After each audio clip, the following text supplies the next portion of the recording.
ಅಷ್ಟಕದಿಮ್ಮಂತ ಒಂದು ಮಾತು ಬರುತ್ತಾರೆ. 8 ಮಂತ್ರಗಳಿಂದ ಗುರುಗಳನ್ನು ಸ್ತುತಿ ಮಾಡಬೇಕು ಅಂತ ಇಲ್ಲಿ ಬರುತ್ತಾರೆ. ಬರೆದ ಪ್ರಕಾರ ಏನಂತಾರೆ 8 ಮಂತ್ರಗಳು ಅಂದರೆ: ಓಂ ಚೈತನ್ಯಂ ಶಾಶ್ವತಂ ಶಾಂತಂ ವ್ಯೋಮಾತೀತಂ ನಿರಂಜನಂ ನಾದಬಿಂದು ಕಲಾತೀತಂ ತಸ್ಮೈ ಶ್ರೀ ಗುರವೇ ನಮಃ ಅನ್ನುವಂತಹ ಮಂತ್ರ ಜನ ಹೇಳ್ತೇವೆ. ಇದು ಒಂದೇ ಮಂತ್ರ. ಚೈತನ್ಯಂ ಕೇವಲ ಚೈತನ್ಯ ಸ್ವರೂಪನಾಗಿರುವ, ಶಾಶ್ವತಂ ಶಾಶ್ವತಂ ಅಂದರೆ ಯಾವಾಗಲೂ ಒಂದೇ ತೆರನಾಗಿರುವ, ಶಾಂತಂ ಸತ್ವಗುಣ ರಜೋಗುಣ ತಮೋಗುಣಗಳು ಇಲ್ಲದೇ ಇರುವಾಗ ಶಾಂತ ಸ್ವರೂಪ ಸಹಜವಾಗಿರುತ್ತದೆ, ಶಾಂತಂ. ವ್ಯೋಮಾತೀತಂ ಆಕಾಶಕ್ಕೂ ಆಕಾಶವಾಗಿರುವ, ಪೂರ್ಣಮದ ಪೂರ್ಣಮಿದಂ ಅನ್ನುವ ಉಪನಿಷತ್ತಿನ ಮಂತ್ರದ ಅರ್ಥದಂತೆ ವ್ಯೋಮಾತೀತಂ. ನಿರಂಜನಂ ಮಾಯಾರಹಿತನಾಗಿರುವ, ಮಾಯೆಯನ್ನು ಕಲ್ಪಿಸಿಕೊಂಡಿದ್ದೇವೆ ಅಷ್ಟೇ ಪರಮಾತ್ಮನಲ್ಲಿ. ಮಾಯಾರಹಿತನಾಗಿರುವ, ಮಾಯೆ ಅವನಲ್ಲಿ ಇದ್ದರೂ ಕೂಡ, ಅಂದರೆ ಇದ್ದಂತೆ ಕಂಡರೂ ಕೂಡ ಮಾಯೆ ಅವನಲ್ಲಿ ಇಲ್ಲ ಅಂತ ಇದರ ಅರ್ಥ. ಜಗತ್ತು ಇದ್ದಂತೆ ಕಂಡರೂ ಕೂಡ ಜಗತ್ತು ಹೇಗೆ ಇಲ್ಲ ಅಂತ ಹೇಳುತ್ತೇವೆಯೋ, ಪರಮಾತ್ಮನಲ್ಲಿ ಮಾಯಾ ಉಪಾಧಿಯನ್ನು ಜೋಡಿಸ್ತೀವಿ ಶಾಸ್ತ್ರವನ್ನು ಹೇಳುವುದಕ್ಕಾಗಿ. ಅವನಲ್ಲಿ ಮಾಯೆ ಇದೆಯೇ ಅಂತ ಕೇಳಿದ್ರೆ ಇಲ್ಲ. ನಿರಂಜನಂ ಮಾಯಾರಹಿತನಾಗಿರುವ. ನಾದ ಅನಾಹತ ನಾದಾದಿಗಳು, ನಮ್ಮ ಕಿವಿ ಮುಚ್ಚಿಕೊಂಡಾಗ ಕೇಳ್ತಕ್ಕಂತಹ ನಾದಗಳು ಅನಾಹತ ನಾದ. ಯಾವ ವಾದ್ಯಗಳಲ್ಲಿಲ್ಲ, ಯಾರು ಬಾರದವರಿಲ್ಲ, ಊದವರಿಲ್ಲ. ಎರಡೂ ಕಿವಿಗಳನ್ನು ಮುಚ್ಚಿಕೊಂಡು ಮನಸ್ಸನ್ನು ಅಂತರ್ಮುಖ ಮಾಡಿ ಕುಳಿತುಕೊಂಡು ಕೇಳಲಿಕ್ಕೆ ಆರಂಭ ಮಾಡಿದರೆ ನಾದಗಳು ಕೇಳಲಿಕ್ಕೆ ಆರಂಭವಾಗುತ್ತವೆ. ದಶವಿಧ ನಾಮಗಳು ಅಂತ ಬರ್ತಾರೆ ನಿಜಗುಣ ಶಿವಯೋಗಿಗಳು. 10 ವಿಧವಾದ ನಾದಗಳು ಕೇಳುತ್ತವೆ. ಆಮೇಲೆ ಬಿಂದು. ಬಿಂದು ಅಂದರೆ ಮಾಯೆಯನ್ನೇ ಬಿಂದು ಅಂತ ಕರೀತಾರೆ. ಒಂದು ಪ್ರಕೃತಿ ಅಂತ ಕರೀತಾರೆ, ಒಂದು ಮಾಯೆ ಅಂತ ಕರೀತಾರೆ. ಬಿಂದು. ಕಲಾತೀತಂ 16 ಕಲೆಗಳುಳ್ಳ ಆತ್ಮನು ಅಂತ ಸಗುಣ ಬ್ರಹ್ಮ ಈ ಜಗತ್ತನ್ನು ನಿರ್ಮಾಣ ಮಾಡಿದ ಅನ್ನುವುದು ಉಪನಿಷತ್ತಿನಲ್ಲಿ ಬರುವಂತಹ ಕಥಾ. 16 ಕಲೆಗಳು ಆತನಲ್ಲಿ ಇವೆ ಏನು ಅಂತ ಕೇಳಿದರೆ ಇಲ್ಲ. ಮಾಯಾ ಉಪಾಧಿಯಿಂದ ತೋರ್ತಕ್ಕಂತಹ 16 ಕಲೆಗಳು ಕೂಡ ಇಲ್ಲದೆ ಇರುವಂತಹ ತಸ್ಮೈ ಶ್ರೀ ಗುರವೇ ನಮಃ ಅಂತಹ ಗುರುನಾಥನಾಗಿರುವ ನನಗೆ ನಾನು ನಮಸ್ಕಾರ ಮಾಡುತ್ತೇನೆ ಅಂತ 8 ಮಂತ್ರಗಳಿಂದ ಹೇಳಕ್ಕೆ ಹೊರಟಿದ್ದಾನೆ. ಆಮೇಲೆ ಇಡೀ ಜಗತ್ತೇ ಅವನ ಸ್ವರೂಪ.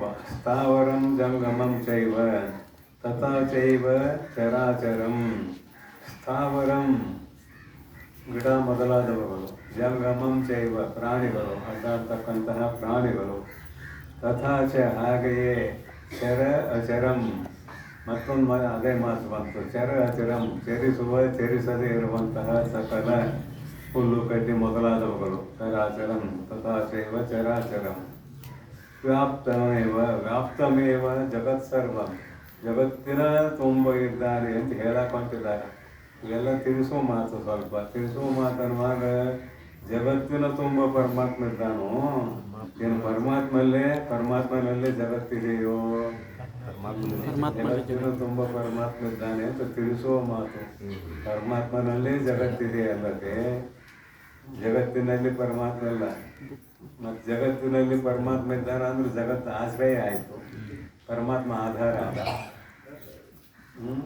ಕೊಡದಾಗ ನೀರು ತುಂಬಿಟ್ಟಿದ್ದೀರಿ, ಕೊಡ ಆಶ್ರಯ ಆಯಿತು, ನೀರ ಆಧಾರ ಆಯಿತು. ಮತ್ತಿಲ್ಲಿ ಹಿಂಗೆ ಗುರುಗೀತೆಯಲ್ಲಿ ಬರ್ತಾರಲ್ಲ ಅಂತ ಕೇಳಿದ್ರೆ ಅದರ ಅರ್ಥ ಏನು ಅಂತ ಕೇಳಿದ್ರೆ, ಜಗತ್ತು ಎಲ್ಲೆಲ್ಲಿದೆಯೋ ಅಲ್ಲೆಲ್ಲ ಪರಮಾತ್ಮ ಇದ್ದಾನೆ ಅಂತ ಅರ್ಥ. ಜಗತ್ತು ಪರಮಾತ್ಮನಲ್ಲಿ ಅಲ್ಲದೆ ಪರಮಾತ್ಮನು ಜಗತ್ತಿನಲ್ಲಿ ಇಲ್ಲ. ಅದಕ್ಕೆ ವ್ಯಾಪ್ತಂ ಏವ ಜಗತ್ಸರ್ವಂ. ಜಗತ್ಸರ್ವಂ ವ್ಯಾಪ್ತಂ. ಪರಮಾತ್ಮ ಜಗತ್ತಿನಾಗಿಲ್ಲ. ನಾ ಹೇಳಿದ ಅರ್ಥ ಆಯ್ತಲ್ಲ. ಎಲ್ಲೆಲ್ಲಿ ಜಗತ್ತಿದೀವಿ ಅಲ್ಲೆಲ್ಲ ಚೈತನ್ಯ ಇದೆ ಅಂತ ಅದರ ಅರ್ಥ, ಮತ್ತೇನಿಲ್ಲ. ತಸ್ಮೈ ಶ್ರೀ ಗುರುವೇ ನಮಃ. ಜ್ಞಾನಶಕ್ತಿ ಸಮಾರೂಢ. ಗುರುಗಳು ಜ್ಞಾನಶಕ್ತಿ ಸಮಾರೂಢ. ಅವರಲ್ಲಿ ಜ್ಞಾನವೇ ಶಕ್ತಿ. ಆ ಶಕ್ತಿಯನ್ನು ಆರೋಹಣ ಮಾಡಿದವರು ಜ್ಞಾನಶಕ್ತಿ ಸಮಾರೂಢ. ತತ್ವಮಾಲಾ ವಿಭೂಷಿತ. ಯಾವ ಮಾಲೆ ಅಂತ ಕೇಳಿದರೆ ತತ್ವಮಾಲೆ. ತತ್ವ ಅಂದರೆ ಆತ್ಮತತ್ವ. ಆ ಆತ್ಮತತ್ವವೇ ತಾನು ಎಂಬುವ ಜ್ಞಾನ ರೂಪವಾದ ಮಾಲೆಯನ್ನು ಯಾರು ಧರಿಸಿಕೊಂಡಿದ್ದಾರೆಯೋ ಅದುವೇ ಅವರಿಗೆ ಶೋಭಾಯಮಾನವಾದದ್ದು. ತತ್ವಮಾಲಾ ವಿಭೂಷಿತ. ಭುಕ್ತಿ ಮುಕ್ತಿ ಪ್ರದಾತಾರಂ. ಭಕ್ತರ ಇಷ್ಟಾರ್ಥಕ್ಕೆ ಅನುಗುಣವಾದಂತಹ ಭುಕ್ತಿ ಮುಕ್ತಿ ಪ್ರದಾತಾರಂ. ಭುಕ್ತಿ ಅಂದರೆ ಇಹಲೋಕದ ಪರಲೋಕದ ಸಕಲ ಭೋಗ ಭಾಗ್ಯಗಳು ಸಕಾಮರಿಗೆ, ನಿಷ್ಕಾಮರಿಗೆ ಮುಕ್ತಿ ಪ್ರದಾತಾರಂ, ಮುಕ್ತಿಯನ್ನು ಕೊಡ್ತಕ್ಕಂಥವನು. ಅಂತಹ ಗುರುನಾಥನು ನೀನು ನಡೆಗೆ ನಾನು ನಮಸ್ಕರಿಸುತ್ತೇನೆ ಅಂತ ಈ 3ನೇ ಮಂತ್ರದ ಅರ್ಥ. 4ನೇ ಮಂತ್ರ ಅನೇಕ ಜನ್ಮ ಸಂಪ್ರಾಪ್ತಂ ಸರ್ವ ಕರ್ಮ ವಿದಾಯಿನೇ. ಅನೇಕ ಜನ್ಮ ಸಂಪ್ರಾಪ್ತ ಸರ್ವಕರ್ಮ ವಿದಾಯಿನೇ ಸ್ವಸ್ವಜ್ಞಾನ ಪ್ರಭಾವೇನ ತಸ್ಮೈ ಶ್ರೀ ಗುರುವೇ ನಮಃ. ನಮ್ಮ ಕರ್ಮ ಪುಣ್ಯ ಪಾಪ ರೂಪ ಕರ್ಮ ಒಂದು ಜನ್ಮದಿಂದ ಸ್ಟಾರ್ಟ್ ಆದದ್ದಲ್ಲ, ಅನೇಕ ಜನ್ಮಗಳಿಂದ ಸ್ಟಾರ್ಟ್ ಆಗ್ತಾ ಬಂದಿದೆ. ಯಾಕೆ ಅನೇಕ ಜನ್ಮಗಳಿಂದ ಸ್ಟಾರ್ಟ್ ಆಗ್ತಾ ಬಂದಿದೆ? ಪುಣ್ಯ ಪಾಪಗಳನ್ನು ಒಪ್ಪಿದ್ದು ಕೇವಲ ಮಾನವ ಜನ್ಮದಲ್ಲಿ ಮಾತ್ರ ಕೇಳ್ಕೊಂಡು ಬಂದಿದ್ದೇವೆ. ಕ್ರಿಮಿಕೀಟಾದಿ ಜನ್ಮಗಳಲ್ಲಿ ಪುಣ್ಯವೂ ಇಲ್ಲ ಪಾಪವೂ ಇಲ್ಲ. ದೇವತಾದಿ ಜನ್ಮಗಳಲ್ಲಿಯೂ ಕೂಡ ಪುಣ್ಯವೂ ಇಲ್ಲ ಪಾಪವೂ ಇಲ್ಲ. ಕ್ರಿಮಿಕೀಟಾದಿ ಜನ್ಮಗಳಲ್ಲಿ ಮಾಡಿದ ಪಾಪದ ಫಲವನ್ನು ಅನುಭವಿಸುವುದಕ್ಕಾಗಿ ಕಷ್ಟಕರವಾದ ಜನ್ಮಗಳು ಬಂದಿವೆ. ಅದರಂತೆ ಗಿಡ ಗಂಟೆ ಎಲ್ಲ ಮಣ್ಣು ಹೇಳಿದಾಗ ಪಾಪಾನುಗುಣದಿಂದ ಗಿಡ ಮರ ಕ್ರಿಮಿಗಳಾಗಿ ಕೀಟ ಪತಂಗಾದಿಯಾಗಿ ಪಕ್ಷಿಕುಲವಾಗಿ ಮೃಗಜಾತಿಯಾಗಿ ಮೇಳ ಪಶುವಾಗಿ ಬಹುಬಾಧೆಗೆ ಅಲಸೆ ಅಂತ ಮಣ್ಣು ಹೇಳಿಯಾಗಿ ಎತ್ತಿದ್ದಾನೆ. ಇದು ಪಾಪಾಧಿಕ್ಯದಿಂದ ಬರ್ತಕ್ಕಂತಹ ಜನ್ಮಗಳು. ಅವೆಷ್ಟಿದಾವು ಅದು ಕೇಳಿದ್ರೆ ಭಾಳ ಇದಾವೆ. ಪಾಪಾಧಿಕ್ಯದಿಂದ ಬರುವಂತಹ ಜನ್ಮಗಳು ಭಾಳ. ಆದರೆ ಮಾನವ ಜನ್ಮ ಒಂದು, ದೇವತಾದಿ ಜನ್ಮಗಳು ಕೆಲವು. ಇನ್ನು ಅವುಗಳನ್ನು ಬಿಟ್ಟರೆ ಎಲ್ಲ ಪಾಪಾಧಿಕ್ಯದಿಂದ ಬರ್ತಕ್ಕಂತಹ ಜನ್ಮಗಳು. 83,90,000 ಅಂತ ಇಟ್ಕೊಳ್ಳೋಣ. ಒಂದು 10,000 ಬಿಡೋನು, ಇಟ್ಕೊಳ್ಳೋಣ. 10,000 83,90,000 ಜನ್ಮಗಳು ಪಾಪಾಧಿಕ್ಯದಿಂದ ಬರ್ತಕ್ಕಂತಹ ಜನ್ಮಗಳು. ಅಷ್ಟೆಲ್ಲ ಜನ್ಮಗಳನ್ನು ಕಲಿಯಬೇಕಾದ್ರೆ ಅನೇಕ ಪಾಪ ನಾವು ತಂದುಕೊಂಡಿದ್ದೇವೆ ಅಂತಾಯಿತು. ಅದಕ್ಕಾಗಿ ಅನೇಕ ಜನ್ಮಗಳಲ್ಲಿ ಮಾಡಿದ ಪಾಪವನ್ನು ದಹಿಸುವ ಶಕ್ತಿ ನನ್ನಲ್ಲಿ ಇದೆ ಅಂತ ಗುರುಗಳಿಗೆ ನಮಸ್ಕಾರ ಮಾಡ್ತಾ ಇದ್ದಾನೆ. ಇಲ್ಲಿ ಅನೇಕ ಜನ್ಮ ಸಂಪ್ರಾಪ್ತ ಸರ್ವ ಕರ್ಮ ವಿದಾಯಿನೇ. ಎಲ್ಲ ಕರ್ಮಗಳನ್ನು ಸುಡುವ ಸಾಮರ್ಥ್ಯವುಳ್ಳಂತಹ ಗುರುನಾಥನೇ. ಸ್ವಾತ್ಮಜ್ಞಾನ ಪ್ರಭಾವೇನ. ಆ ಎಲ್ಲ ಕರ್ಮಗಳನ್ನು ಯಾವುದರಿಂದ ಸುಡ್ತಾನಂದ್ರೆ ತನ್ನ ಆತ್ಮಜ್ಞಾನ ಪ್ರಭಾವದಿಂದ ಸುಟ್ಟು ಹಾಕುತ್ತಾನೆ. ಶಿಷ್ಯ ಗುರುಗಳನ್ನು ಹೊಗಳ್ತಾ ಇದ್ದಾನೆ, ಸ್ತುತಿ ಮಾಡ್ತಾ ಇದ್ದಾನೆ.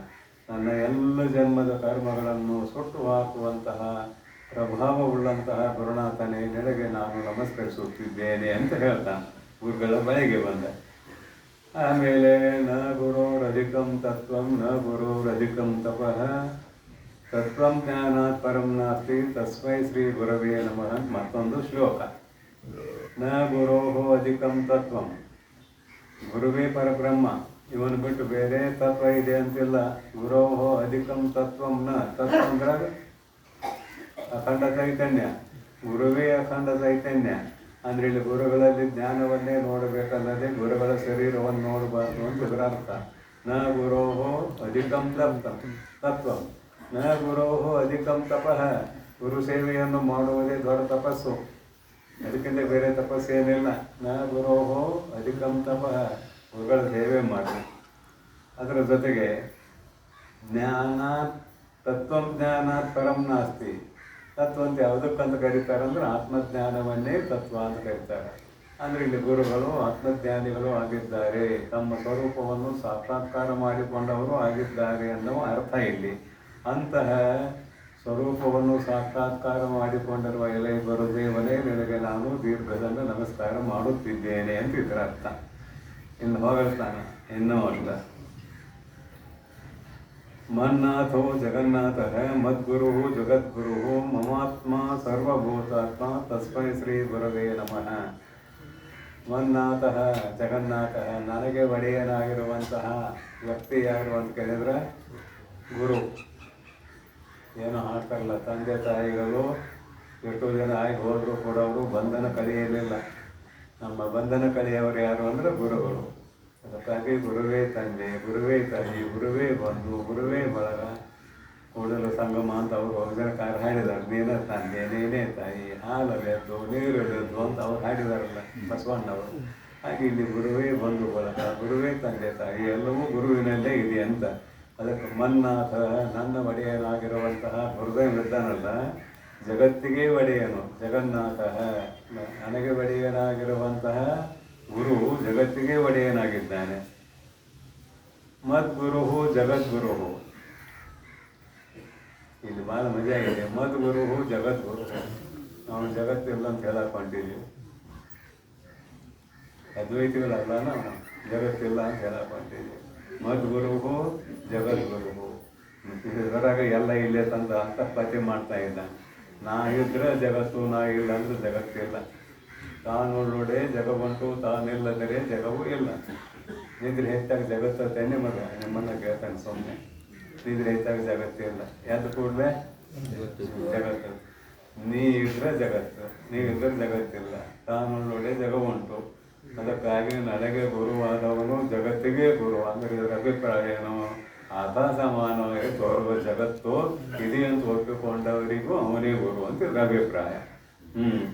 ಜಗದ್ಗುರು ಮನ್ನಾಥ ಜಗನ್ನಾಥ ಮದ್ಗುರು ಜಗದ್ಗುರು. ಮಮಾತ್ಮ ಸರ್ವಭೂತಾತ್ಮ. ನನ್ನಲ್ಲಿ ಆತ್ಮಸ್ವರೂಪದಿಂದ ಯಾವ ಗುರುನಾಥನು ತುಂಬಿಕೊಂಡಿದ್ದಾನೆಯೋ ಅವನೇ ಚರಾಚರಾತ್ಮಕವಾದ ಸಕಲ ಜೀವರಾಶಿಗಳಲ್ಲಿ ಚೈತನ್ಯ ರೂಪದಿಂದ ಆಸ್ಪವತ್ತಾಗಿದ್ದಾನೆ ಅಂತ ಇದರ ಅರ್ಥ. ಇಂತಹ ಗುರುದೇವನಿಗೆ ನಾನು ನಮಸ್ಕಾರ ಮಾಡುತ್ತಿದ್ದೇನೆ ಅಂತ. ಇಷ್ಟೆಲ್ಲ ಇವ ಮಂತ್ರಗಳನ್ನು ಹೇಳಬೇಕಾದ್ರೆ ಸತ್ಸಂಗ ಮಾಡಿರಬೇಕು, ಪುರಾಣ ಇತಿಹಾಸಾದಿಗಳನ್ನು ಓದಿರಬೇಕು. ಒಮ್ಮೆಲೆ ಇಷ್ಟೆಲ್ಲ ಮಂತ್ರ ಕಲಿತಾನೆ ಏನಂದ್ರೆ ಕಲಿಲಿಲ್ಲ. ಎಷ್ಟೋ ದಿನಗಳವರೆಗೆ ಅಧ್ಯಾತ್ಮ ರಂಗದಲ್ಲಿ ಅಥವಾ ಎಷ್ಟೋ ಜನ್ಮಗಳಲ್ಲಿ ಅಧ್ಯಾತ್ಮ ರಂಗದಲ್ಲಿ ಸಾಧಕನಾದವ ಮಾತ್ರ ಪ್ರಾಪಂಚಿಕ ವಿಷಯಗಳಲ್ಲಿ ವೈರಾಗ್ಯವನ್ನು ಹೊಂದಿ ಗುರು ಸನ್ನಿಧಿಗೆ ಬರುತ್ತಾನೆ. ಉತ್ತಮ ಜಿಜ್ಞಾಸುವಿನ ಲಕ್ಷಣ ಇದು, ಮತ್ತೇನಲ್ಲ. ಸಾಮಾನ್ಯರ ಲಕ್ಷಣ ಅಂತೂ ಹೇಳಿಯಾಗಿದೆ, ಇವರು ಉತ್ತಮ ಜಿಜ್ಞಾಸುವಿನ ಲಕ್ಷಣ. ಹೀಗಾಗಿ ನನ್ನ ಆತ್ಮವೇ ಜಗತ್ತಿನ ಆತ್ಮ, ನನ್ನ ಗುರುವೇ ಜಗತ್ತಿನ ಗುರು ಅನ್ನುವಂಥ ಮಾತನ್ನು ಹೇಳ್ತಾ, ಮಮಾತ್ಮ ಸರ್ವಭೂತಾತ್ಮ ತಸ್ಮೈ ಶ್ರೀ ಗುರುವೇ ನಮಃ. ಅಂತಹ ಗುರುಗಳಾಗಿರುವ ನಮಗೆ ನಾನು ನಮಸ್ಕರಿಸುತ್ತೇನೆ ಅಂತ ಇದೊಂದು ಮಂತ್ರ. ಇದನ್ನಂತೂ ಸಹಜವಾಗಿ ಇನ್ನೊಂದು ಮಂತ್ರ ಇದೆ, ಏನಂತಾರೆ? ಧ್ಯಾನ ಮೂಲಂ ಗುರೋ ಮೂರ್ತಿ, ಗುರೋರ್ಮೂರ್ತಿ, ಪೂಜಾ ಮೂಲಂ ಗುರೋಪಾದಂ, ಮಂತ್ರ ಮೂಲಂ ಗುರೋರ್ವಾಕ್ಯಂ, ತಸ್ಮೈ ಶ್ರೀ ಗುರುವೇ ನಮಃ. ಧ್ಯಾನ ಮೂಲಂ, ಗುರುಗಳಲ್ಲೇ ಎಲ್ಲರನ್ನು ನೋಡು. ಗುರುವೇ ಬ್ರಹ್ಮ, ಗುರುವೇ ವಿಷ್ಣು, ಗುರುವೇ ಈಶ್ವರ. ಆ ಗುರುವಿನಲ್ಲಿಯೇ ನೀನು ಎಲ್ಲವನ್ನು ನೋಡಿದಾಗ ಆ ಗುರುವಿನ ಮೂರ್ತಿಯೇ ಧ್ಯಾನಕ್ಕೆ ನನಗೆ ಮೂಲ ಕಾರಣ. ಯಾರನ್ನೂ ನೋಡಕ್ಕೆ ಹೋಗಬೇಡ, ಗುರುಗಳಲ್ಲಿ ಎಲ್ಲರನ್ನು ನೋಡು. ಬ್ರಹ್ಮ, ವಿಷ್ಣು, ಮಹೇಶ್ವರ ಅಷ್ಟೇ ಅಲ್ಲ, ಚರಾಚರಾತ್ಮಕವಾದ ಎಲ್ಲ ದೇವತೆಗಳು ಕೂಡ ಗುರುಗಳಲ್ಲಿಯೇ ಇದ್ದಾರೆ ಅನ್ನುವ ಭಾವದಿಂದ ಗುರುವಿನ ಮೂರ್ತಿಯನ್ನೇ ಮುಂದಿಟ್ಟುಕೊಂಡು ಧ್ಯಾನವನ್ನು ಮಾಡುವವನು ಆಗಬೇಕು ಅಂತ ಇದರ ಅರ್ಥ, ಮತ್ತೇನಲ್ಲ. ಧ್ಯಾನ ಮೂಲಂ ಗುರುರ್ಮೂರ್ತಿ, ಪೂಜಾ ಮೂಲಂ ಗುರೋಪಾದಂ. ಮನೆ ಬಂದಿದೆ, ಗುರುಗಳ ಪಾದಗಳಲ್ಲಿಯೇ ಎಲ್ಲವೂ ತುಂಬಿಕೊಂಡಿದೆ. ಗುರುಗಳ ಪಾದಗಳನ್ನೇ ಪೂಜೆ ಮಾಡತಕ್ಕದ್ದು ಅಂತ ಮನೆ ಬಂದು ಹೋಗಿದೆ. ಪೂಜೆಗೆ ಮೂಲ ಯಾವುದು ಅಂತ ಕೇಳಿದರೆ ಗುರುಗಳ ಪಾದವನ್ನೇ ಪೂಜೆ ಮಾಡಿದರೆ ಎಲ್ಲ ದೇವತೆಗಳನ್ನು ಪೂಜೆ ಮಾಡಿದಂತೆ. ನೀ ಆ ದೇವರಿಗೆ ಹೋಗಿ ಈ ದೇವರಿಗೆ ಹೋಗಿ ಸುತ್ತ ಹಾಯಬೇಡ. ನೀ ಇದ್ದಲ್ಲಿ ಎಲ್ಲ ದೇವರಿದಾವ ಅಂತ ಕತೆ, ಇದರ ಅಭಿಪ್ರಾಯ. ಕತೆ ಅಲ್ಲ, ಇದರ ಅಭಿಪ್ರಾಯ. ಅದೇನೋ ಕತೆ ಹೇಳ್ತಾರಲ್ಲ, ನೆನಪಿರ್ಬೇಕು ನಿಮಗೆಲ್ಲ. ಕೈಲಾಸಾಧಿಪತಿಯಾಗಿರುವಂತಹ ಶಿವಪ್ಪನಿಗೆ ಇಬ್ಬರು ಮಕ್ಕಳಂತ. ಒಬ್ಬ 6 ಮುಖದವ, ಇನ್ನೊಬ್ಬ ಆನೆ ಮುಖದವ. ಗಣಪತಿ ಒಬ್ಬ 6 ಮುಖದವ. ಅವನ ಸಂಸಾರ ಭಾಳ ಎಡವಾಟ ಪಾಪ. ಇವರ ಮಾಡಿದ್ದ ಅವ ಎಡವಾಟ ಸಂಸಾರ ಬರೆದು ಬಿಟ್ಟ. ಪಾರ್ವತಿ ವಾಹನ ಹುಲಿ ಅಥವಾ ಸಿಂಹ, ಇವನು ವಾಹನ ಮುದಿ ಎತ್ತು. ಯಾವಾಗ ಪರಮಾತ್ಮನ ಸನ್ನಿಧಿ ತರ್ತತೆ ಅವಾಗ ತಿನ್ಬೇಕಂತಂತದ ಹುಲಿ ಎತ್ತು. ಪರಮಾತ್ಮನ ಆಭರಣ ಹಾವು. ಷಣ್ಮುಖನ ವಾಹನ ನವಿಲು. ನವಿಲು ಎದುರಿಗೆ ಇದ್ದಾಗ ಹಾವು ಮಾತಾಡ್ತಿರ್ತಂತ, ಏನು ಮಾಡ್ತೀನಿ ನಾನು ಮಾಡಿ ನೋಡು ಅಂತ. ಅವಾಗ ನವಿಲು ಹೇಳ್ತತಿ, ನೀನು ಕುಳಿತಿರುವ ಸ್ಥಾನ ದೊಡ್ಡದು, ಅದಕ್ಕೆ ಬಿಟ್ಟು ಏನು ಆ ಸ್ಥಾನ ಬಿಟ್ಟು ಇಳದಪ್ಪ ನೋಡ್ತಾ ಇದ್ದೀನಿ ನನ್ನ ನವಿಲು.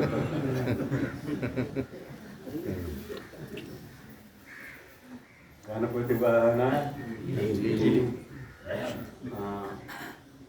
ಇಲಿ. ಪರಮಾತ್ಮನ ಕೊಳ್ಳಾಗ ಹಾವು ಇರುವವರೆಗೆ ಅದು ಗಣಪತಿ ಇರುವವರೆಗೆ ಕೊಳ್ಳಾಗ ಹಾವು ತಿನ್ನಕ್ಕೆ ಬರೋದಿಲ್ಲ ಇಲ್ಲಿನ. ನೀ ಗಣಪತಿ ಬಿಟ್ಟು ಸರಿ ನೋಡ್ತಾನಂತ ಹಾವು ಇಲಿಗೆ ಹೇಳ್ತಿರ್ತದೆ. ವಿಷಮ ಸಂಸಾರ ಸಂಸಾರ ಅಲ್ಲ, ಅವನ ವಿಷಮ ಸಂಸಾರ. ಮತ್ತು ನಮ್ದು ವಿಷಮ ಆಗಬಾರ್ದು. ವಿಷಮ ಸಂಸಾರವಿದನ್ನು ಕನಸಂದರಿಗೆ ಅಂತ ಬರ್ತಾರಲ್ಲ, ಭಾಳ ಮಜಾ ಇದೆ. ಪರಮಾತ್ಮನ ಸಂಸಾರ ಮಾಡಿದವರೇ ನಾವೇ, ಈ ಸಂಸಾರವನ್ನು ಮಾಡಿದವರೇ ನಾವೇ ಅಂತೂ ಅವನಿಗೂ ಒಂದು ಸಂಸಾರ ಇದೆ ಪರಮಾತ್ಮನಿಗೆ. ಒಂದ್ಸಲ ಏನಾಯ್ತು ಅಂದ್ರೆ, ಇದ್ರಾಗ ಯಾರು ಜಾನರು ಅಂತ ತಿಳ್ಕೊಬೇಕಂತ ಇಚ್ಛೆ ಆಯ್ತಂತ. ಯಾರಿಗೆ? ಪರಮೇಶ್ವರ ಪಾರ್ವತಿಗೆ. ಈ ಬ್ರಹ್ಮಾಂಡವನ್ನು 3 ಸುತ್ತು ಹಾದು ಯಾವ ಬರ್ತಾನಲ್ಲ,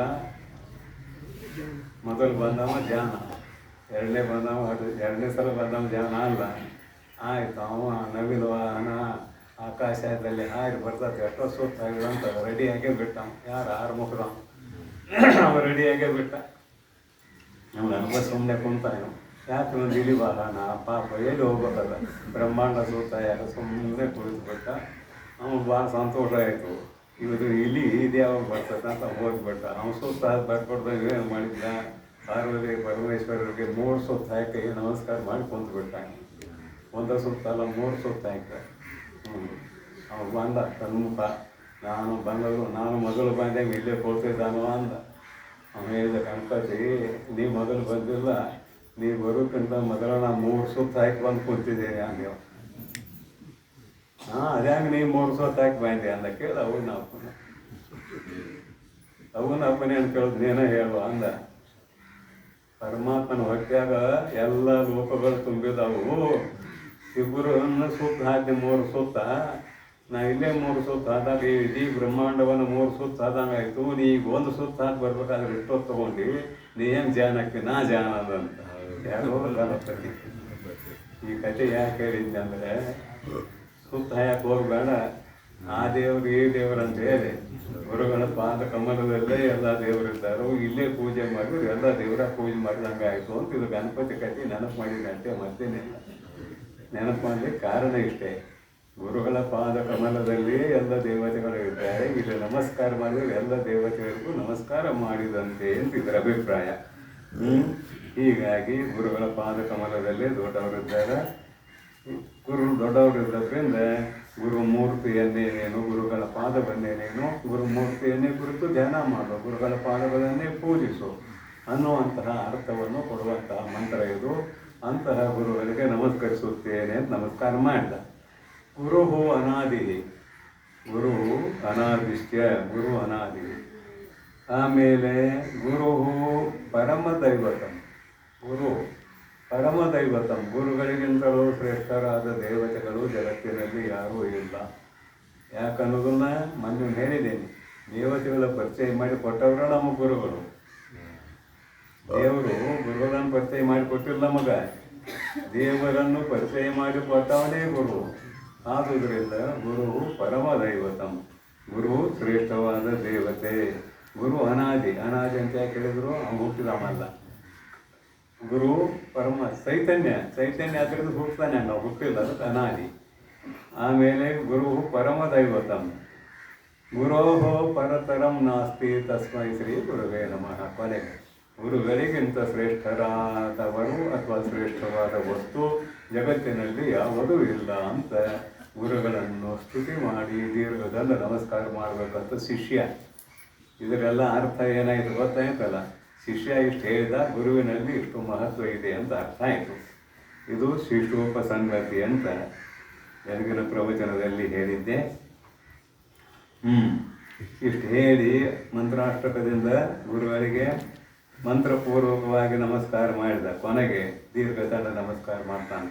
ಅದರಲ್ಲಿ ಬರದ ಮಂತ್ರಾಷ್ಟಕ ಪಠನಪೂರ್ವಕವಾಗಿ 8 ಮಂತ್ರಗಳನ್ನು ಹೇಳಿ 2 ಪದದ್ವಯಂ ಕಾಲುಗಳು, ಭುಜ ದ್ವಯಂ 2 ಭುಜಗಳು, ಕರವೆರಡು ಪದವೆರಡು 2 ಕೈ 2 ಕಾಲ, ಭುಜದ್ವಯಂ ಹಸ್ತದ್ವಯಂ ಪಾದ 2 ಹಸ್ತ 2 ಭುಜ 2 ಭುಜ, ವಕ್ಷ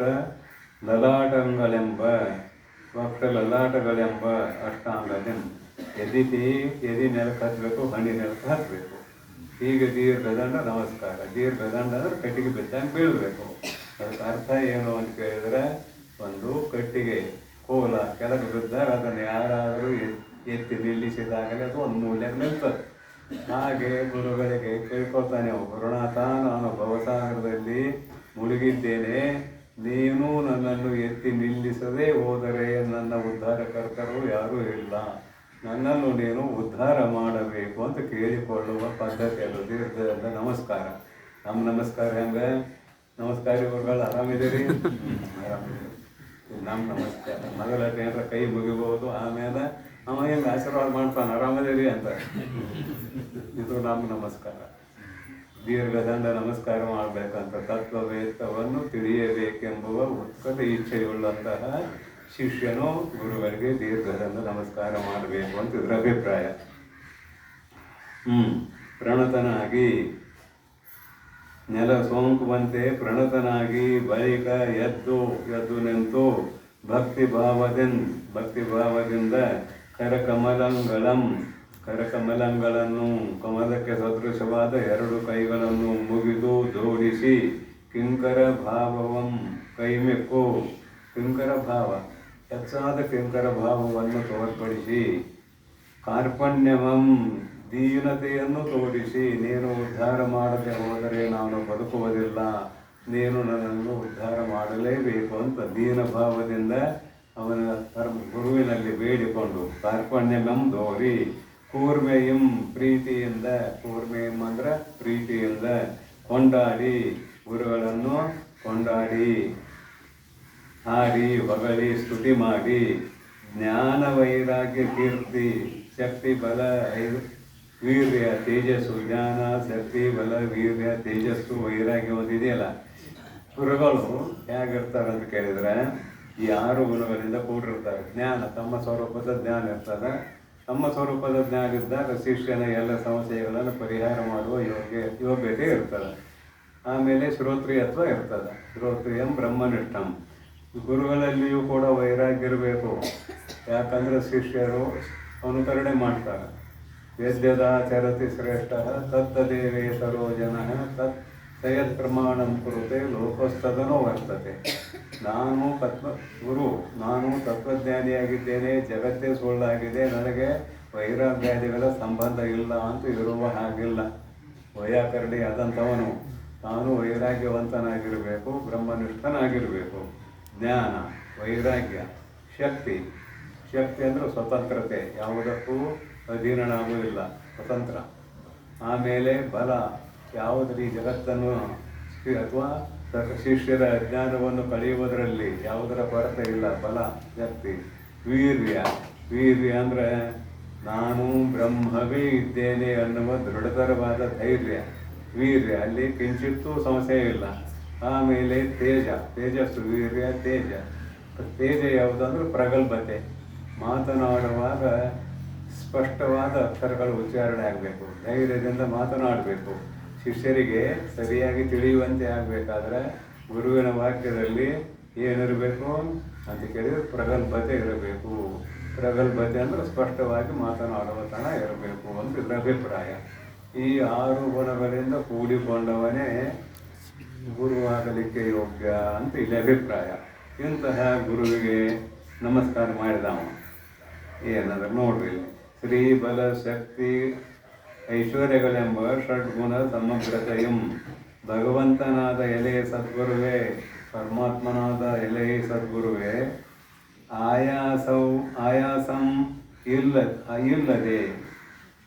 ಆಯಾಸವಿಲ್ಲದೆ ಕಷ್ಟವೂ ಆಗದಂತೆ, ಆಯಾಸವೂ ಇಲ್ಲದ ತೆರದಿಂದ ನನಗೆ ಭಾಳ ಕಷ್ಟ ಆಗೋ ಅಂತ ಹೇಳ್ಬೇಡ್ರಿ ಮಾರಾಯರ, ಸುಲಭವಾಗಿ ನಾನು ಸಂಸಾರ ಬಿಟ್ಟು ಬರಬೇಕು, ಸಂಸಾರದಾಗ ಬರಬೇಕು, ಹಾಗೆ ನನಗೆ ಉಪದೇಶ ಮಾಡಿರಿ ಅಂತ ಕೇಳ್ಕೊಳ್ತಾನೆ. ಆಯಾಸಂ ಇಲ್ಲದೆ ಆವತರದಿಂದ ನನಗೆ ಯಾವ ರೀತಿಯಿಂದ ನನಗೆ ಈ ಭವ ಬಂಧನಂ ಬಿಡುವುದೆಂದು ಭಿನ್ನವಪಂ ಗೈಯುವುದೇ ಪ್ರಾರ್ಥನೆ ಮಾಡಿಕೊಳ್ಳೋದು. ಈ ಬಂಧನದಿಂದ ನಾನು ಹೇಗೆ ಬಿಡುಗಡೆಯಾಗುತ್ತೇನೆಯೋ ಗುರುನಾಥ, ಅದನ್ನು ನನಗೆ ಕರುಣಿಸುವಂತ ಪ್ರಾರ್ಥನೆ ಮಾಡಿಕೊಳ್ಳುವುದೇ ಇಲ್ಲಿ ಗೈಯುವುದು. ಬೆನ್ನಪವಂ ಗೈಯುವುದೇ ಶಿಷ್ಯನ ವಿಧಿವತ್ ಉಪಪನ್ನತ್ವಂ ಅಪ್ಪಂ ಅಂದ್ರೆ ಶಿಷ್ಯನಾಗಿ ಬರುವುದು. ಗುರುಗಳ ಬಳಿಗೆ ಶಿಷ್ಯನಾಗಿ ಬರುವ ಪದ್ಧತಿ ಇದು. ಉಪಪನ್ನತ್ವಂ ಅಪ್ಪಂ, ಇವನು ಯೋಗ್ಯನಾದ ಶಿಷ್ಯನು ಅಂತ ಇದರ ಅರ್ಥ, ಮತ್ತೇನಿಲ್ಲ. ಉಪಪನ್ನತ್ವಂ ಅಪ್ಪಂ, ಹೀಗೆ ಗುರುಗಳ ಬಳಿಗೆ ಶಿಷ್ಯನಾದವನು ಬರಬೇಕು ಅನ್ನುವಂತಹ ವಿಷಯವನ್ನು ಈ ಮಂತ್ರಾಷ್ಟಕ ಪೂರ್ವಕವಾಗಿ ಇಲ್ಲಿ ಗ್ರಂಥಕಾರರು ನೀವು ಶಿಷ್ಯರು ಹೆಂಗಾಗಿ ಬರಬೇಕು ಅನ್ನೋದನ್ನು ಹೇಳಿದಂತೆ ಆಯಿತು ಎಲ್ಲರಿಗೂ, ನಮಗೂ ನೀವು. ಈಗ ಮುಂದೇನಂತಾರೆ ಅಂತ ಕೇಳಿದರೆ, ಗುರುಗಳು ಮಾಡುವ ಉಪದೇಶ ಕ್ರಮ, ಗುರುಗಳು ಮಾಡುವಂತಹ ಉಪದೇಶ ಕ್ರಮ ಹೇಳ್ತಾರೆ. ಮತ್ತೆ ಆ ಉಪಪನ್ನನಾದ ಶಿಷ್ಯನ ಅಧಿಕಾರವನ್ನು ಪರೀಕ್ಷಿಸಿ, ತಮ್ಮ ಬಳಿಗೆ ಬಂದಿರುವಂತಹ ಶಿಷ್ಯನ ಯೋಗ್ಯತೆಯನ್ನು ಪರೀಕ್ಷಿಸಿ, ಇವಾಗೇನು ಕರ್ಮಕಾಂಡ ಹೇಳಬೇಕು, ಉಪಾಸನ ಕಾಂಡ ಹೇಳಬೇಕು, ಅಥವಾ ಕೇವಲ ಜ್ಞಾನವನ್ನೇ ಹೇಳಬೇಕು ಅಂತ ಅವನ ಯೋಗ್ಯತೆಯನ್ನು ಪರೀಕ್ಷಿಸಿ. ಮೊನ್ನೆ ಹೇಳಿದ್ದೆ ನಿಮಗೆ, ಅದಕ್ಕಾದ ಗುರುಗಳು ಶಿಷ್ಯನ ಪರೀಕ್ಷೆ ಮಾಡಬೇಕಾದ್ರೆ ಇವ ಊಟಕ್ಕೆ ಉಪಚಾರವನ್ನು ಪಡೆಯುವುದಕ್ಕೆ ಬಂದಾನು ಹೆಂಗೋ ನೋಡ್ಬೇಕಂತೇಳಿ ಏನು ಮಾಡ್ತಿದ್ರು ಅಂದ್ರೆ, ಬೇವಿನ ತಪ್ಪಲ ಹಿಂಡಿ ಕುಟ್ಟಿ ಅದನ್ನು ನೀಡ್ತಿದ್ರಂತ. 8 ದಿನ, ಒಂದಿನ ಅಲ್ಲ, 8 ದಿನ ಅದನ್ನು ನೋಡೋದು. ಅದನ್ನು ಉಂಡು ಇವ ಅಲ್ಲಿದ್ದ ಇಟ್ಕೊಳ್ಳೋದು, ಇಲ್ಲಾಂದ್ರೆ ಕೆಟ್ಟವು. ಯಾಕಂದ್ರೆ ಇವ ಊಟಕ್ಕೆ ನಾಲಿಗೆ ರುಚಿಗೆ ಬಂದಿದ್ದಾನೋ ಅಥವಾ ಜ್ಞಾನ ಪಿಪಾಸಿಯಾಗಿ ಬಂದಿದ್ದಾನೆಯೋ.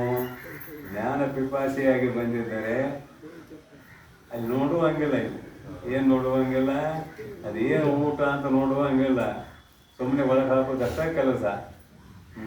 ಬೇವಿನ ಹಿಂಡಿ ಕೂಟಿ ನೀಡಿದ್ರೆ ಯಾರು ಇರ್ತೀರಪ್ಪ, ಮಾಡಿದಾರೆ ಒಬ್ಬರಾರ ಇದ್ದೀರೇನು? ಒಬ್ಬರು ಇರೋದಿಲ್ಲ. ಎಲ್ಲಿಂದ ಹೋಗೋ ಮರ, ಇದೇನು ಸುದ್ದಿ, ಕೆಟ್ಟ ಬಿಟ್ಟ ಉಣ್ಣಕ್ಕಾಗೋದಿಲ್ಲ. ಪರೀಕ್ಷೆ ಮಾಡ್ತಿದ್ರು ಗುರುಗಳು ಹಿಂದಿನ ಕಾಲದಾಗ ಅದೆಲ್ಲ ಮೊನ್ನೆ ಹೇಳಿದ್ದೇನೆ. ಶ್ರೀ ಗುರು ಕಲಿಯುಗದಲ್ಲಿ ನಮಿಸಿ ಶಿಷ್ಯಂಗೆ ಹೇಳಿದರೆ ಆಗ ನಿಮ್ಮ ಪ್ರಸಾದ ಗಾಂಧನಯ್ಯ ಅಂತ ಮೊನ್ನೆ ಹೇಳಿದೆ. ಇಲ್ಲಿ ಅಭಿಪ್ರಾಯ ಏನಂತ ಕೇಳಿದ್ರೆ, ಕೇವಲ ಜ್ಞಾನಾಪೇಕ್ಷೆಯಾಗಿ ಬಂದವನು ಬೇರೆ ಕಡೆ ಲಕ್ಷ್ಯ ಕೊಡಬಾರದು ಅಂತ ಇದರ ಅಭಿಪ್ರಾಯ, ಮತ್ತೇನಿಲ್ಲ.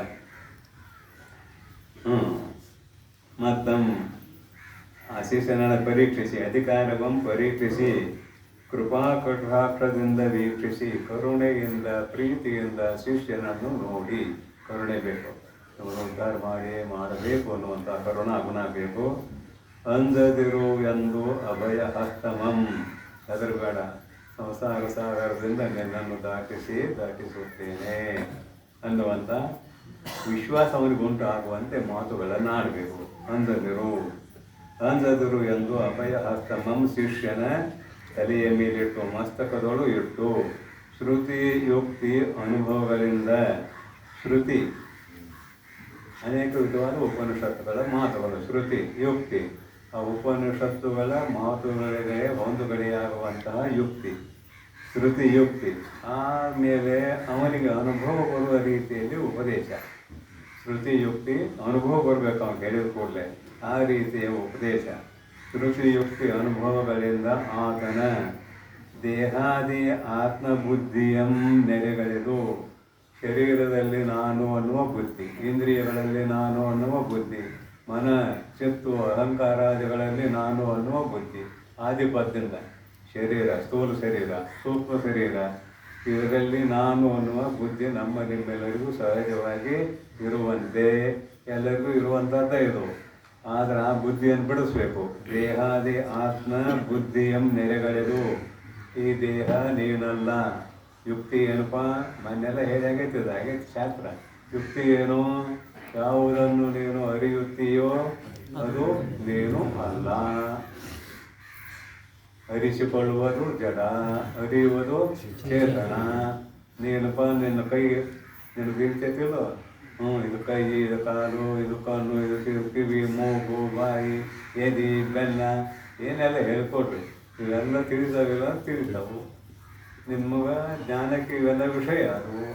ನಿಮ್ಮ ಜ್ಞಾನಕ್ಕೆ ವಿಷಯ ಆಯ್ತಂದ್ರೆ ನೀ ತಿಳಿಯುವ ಅಂದ್ರೆ ನೀ ಜ್ಞಾನಿ ಅದಿ. ಇದು ನೀನು ಯಾವುದು ಅಲ್ಲ. ಮತ್ತೆ ಯಾರು ನೀನು? ಕೇವಲ ಜ್ಞಾನದ ವ್ಯಕ್ತಿ ನೀನು ಜ್ಞಾನಿ ಅಂತ ಪ್ರೀತಿಯಿಂದ ಉಪದೇಶ ಮಾಡಬೇಕು. ಇದು ಒಂದ ದಿನಕ್ಕಾಗತಿ. ಪ್ರೀತಿಯಿಂದ ಉಪದೇಶ ಮಾಡಿದ್ರು ಅಂತ ಇಟ್ಕೊಂಡು ಗುರುಗಳು ಎಷ್ಟು ನಮಗೂ ನಿಮಗೂ ಆಯ್ತು ನಾ ಜ್ಞಾನಿ ಅಂತ ತಿಳ್ಕೊಂಡು ಬಿಟ್ಟಿವಿ ನಾವು. ಈ ಶರೀರ ನಾ ಅಲ್ಲ ಅಂತ ನಿಶ್ಚಯ ಮಾಡಿದ್ವಿ ನಾವು. ನಿಶ್ಚಯ ಮಾಡಿಲ್ಲ. ಈ ಶರೀರ ನಾ ಅಲ್ಲ ಅಂತ ನಿಶ್ಚಯ ಮಾಡಿಲ್ಲ. ಮನಸ್ಸು ಬುದ್ಧಿ ನಾನು ಅಲ್ಲ ಅಂತ ನಿಶ್ಚಯ ಮಾಡಿಲ್ಲ. ಇಷ್ಟೆಲ್ಲ ಹೇಳಿ ಒಂದು 4 ಬೈಗಳ ಬೈದ್ಬಿಡ್ತೇನೆ ಇಲ್ಲಿ ಕುಂತವ್ರ ಮೇಲೆ.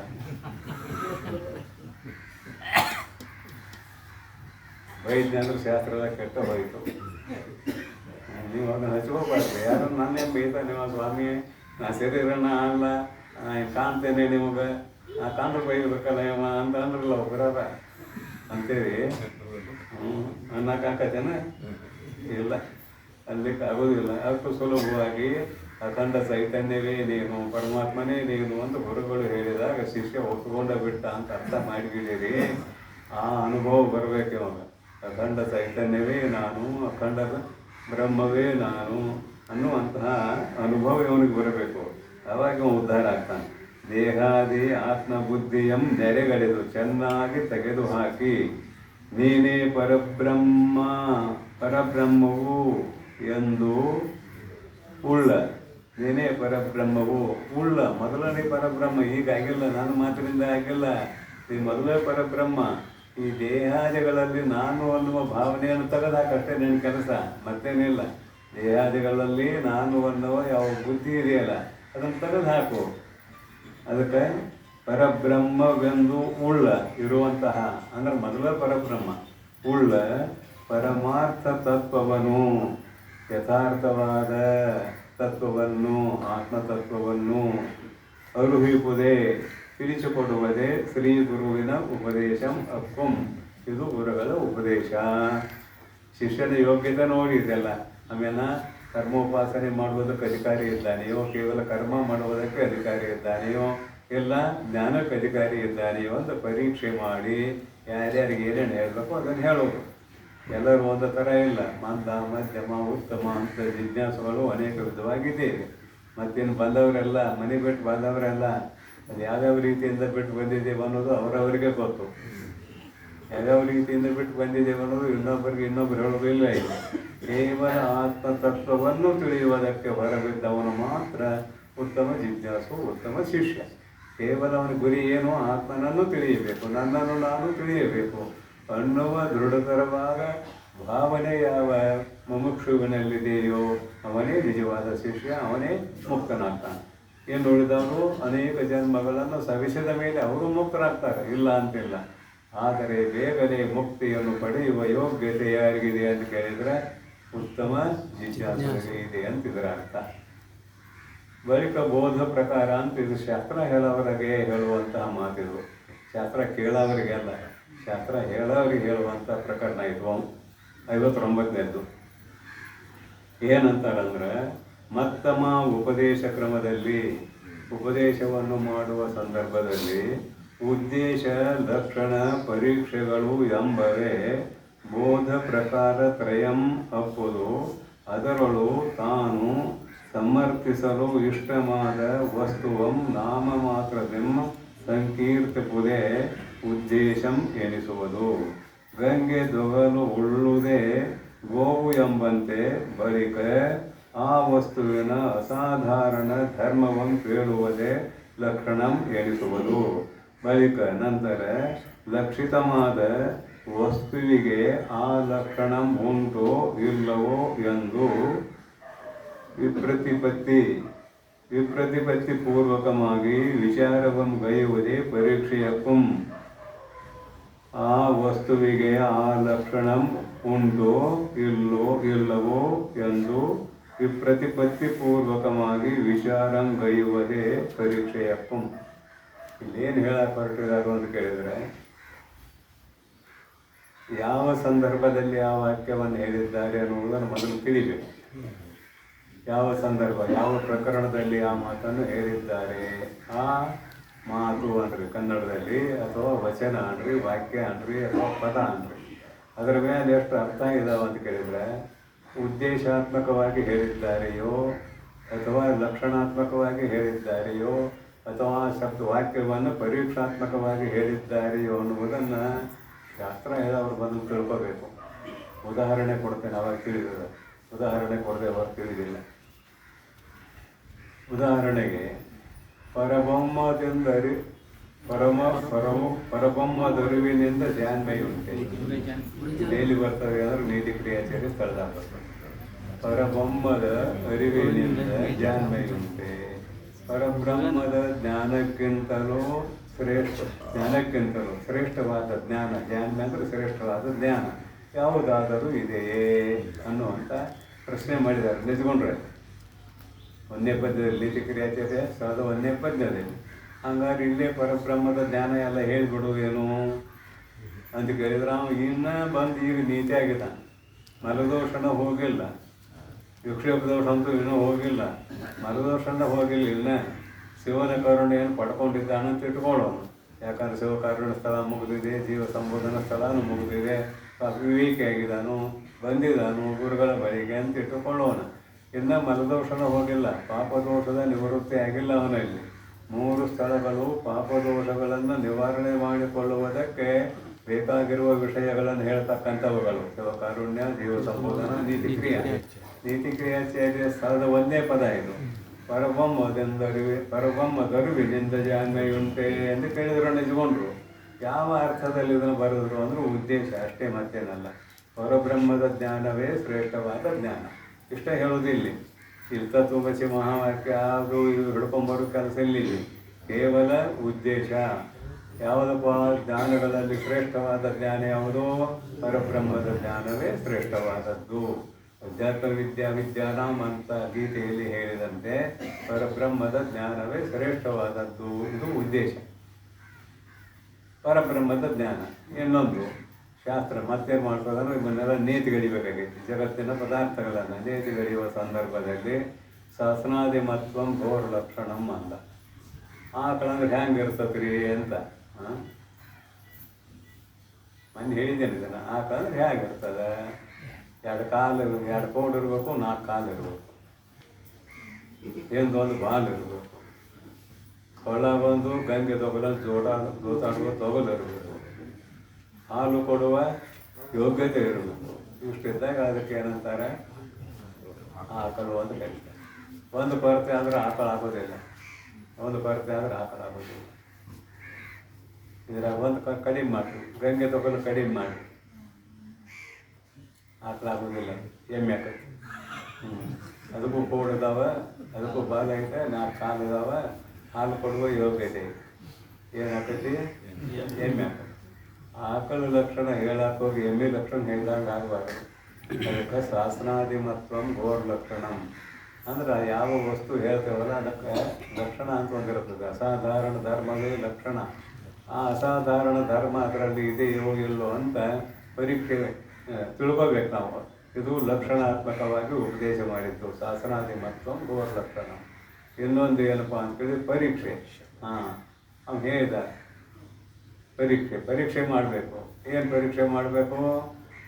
ಆಕಳು ಕೆಂಪು ಬಣ್ಣದ್ದು ಅನ್ನಕ್ಕೆ ಹೋಗ್ಬೇಕು.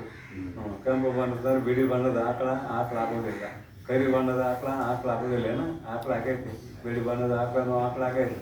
ಇನ್ನೊಂದು ಹಂಡ್ಬಂಡ ಆಕಳತ್ತೆ, ಅದಕ್ಕೆ ಯಾವ ಬಣ್ಣ ಕೊಡ್ತೀವಿ? ಚಿತ್ರ ಇದ್ದದ್ದು ಆಕಳ ಅಂದ್ರೆ ಚಿತ್ರ ಬಣ್ಣ ಇದ್ದದ್ದು ಆಕಳ.